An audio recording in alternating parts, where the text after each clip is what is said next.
Question number 26 कहता है find the area bounded by the curve y is equal to e to the power minus x, the x axis and y axis. अब question number 26 solve करने से पहले हम लोगों को क्या करना होगा कि जो कर्व का इक्वेशन दिया हुआ है जो कि है y इज इक्वल टू ई का पावर माइनस एक्स, इसका हम लोगों को पहले सबसे पहले ग्राफ ड्रॉ करना होगा। ठीक है, तो आइए पहले ग्राफ ड्रॉ कर लेते हैं। अब ग्राफ ड्रॉ करने का सबसे सिंपलेस्ट मेथड क्या होगा कि हम लोग मिनिमम वैल्यू ऑफ x लेते हैं। ठीक है, मिनिमम वैल्यू ऑफ x। अब x का मिनिमम वैल्यू क्या हो सकता है? वो हो सकता है 0। हम पॉजिटिव स्केल में देख रहे हैं, नेगेटिव स्केल में नहीं देख रहे हैं। और हम लोग ले सकते हैं मैक्सिमम वैल्यू ऑफ x क्या हो सकता है? वो हो सकता है इन्फिनिटी। ठीक है, ये ग्राफ ड्रॉ करने का तरीका सिखला रहे हैं आप लोगों को। ठीक है, अब क्या होगा अगर जब x का वैल्यू 0 है तो y का वैल्यू क्या होगा? y हो जाएगा e का पावर माइनस 0, मतलब e का पावर 0 मतलब 1। और जब x का वैल्यू इन्फिनिटी है तो y का वैल्यू क्या हो जाएगा? y का वैल्यू हो जाएगा e का पावर माइनस इन्फिनिटी, इसका मतलब 1 बाई ई का पावर इन्फिनिटी, इसका मतलब 1 बाई इन्फिनिटी, इसका मतलब 0। तो देखो दो डेटा हम लोगों के पास निकल करके आ गया है। हम लोगों के पास दो डेटा निकल करके आ गया है। वो चार्ट यहाँ पे बना देते हैं x y। जब x का वैल्यू 0 है तो y का वैल्यू 1 है, जब x का वैल्यू इन्फिनिटी है तो y का वैल्यू 0 है। तो ये दो पॉइंट को यूज़ करके हम लोगों को कर्व का ग्राफ प्लॉट करना होगा। ठीक है, तो आओ देखते हैं कर्व का ग्राफ कैसे प्लॉट होगा। ये रहा हमारा कोऑर्डिनेट एक्सिस। ठीक है, ये x एक्सिस है और ये y एक्सिस है।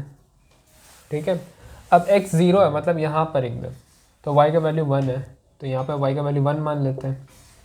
अब x इन्फिनिटी है तो y का वैल्यू 0 को टेंड कर रहा है, इसका मतलब ये कुछ इस तरीके से जाएगा और होते होते होते होते इन्फिनिटी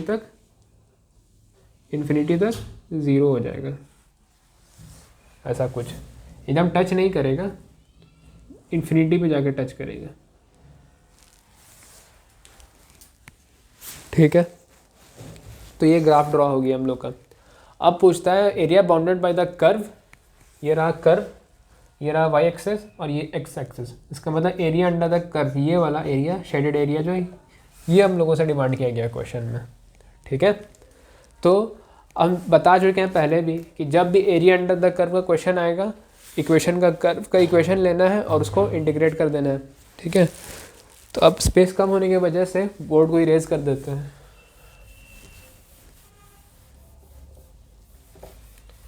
ठीक है, अब एरिया अंडर द कर्व कैसे निकालेंगे हम लोग? एरिया अंडर द कर्व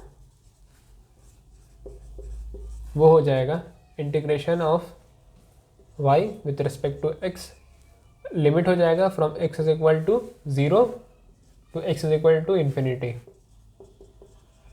ठीक है, अब लिमिट हो गया 0 टू इन्फिनिटी और y का वैल्यू क्या दिया हुआ है? e का पावर माइनस एक्स dx। ठीक है, अब हम लोग इसको इंटीग्रेट करेंगे, तो इसको इंटीग्रेट करेंगे तो क्या आ जाएगा? e का पावर माइनस एक्स और डिफरेंशिएट करने में नीचे आएगा, माइनस एक्स को डिफरेंशिएट करें तो 1 आ जाएगा और ये इन्फिनिटी हो और इसका लिमिट होगा 0 टू इन्फिनिटी। ठीक है, अब ये हो जाएगा -1 बाहर ले लेते हैं तो माइनस हो गया और e का power minus infinity minus e का पावर 0।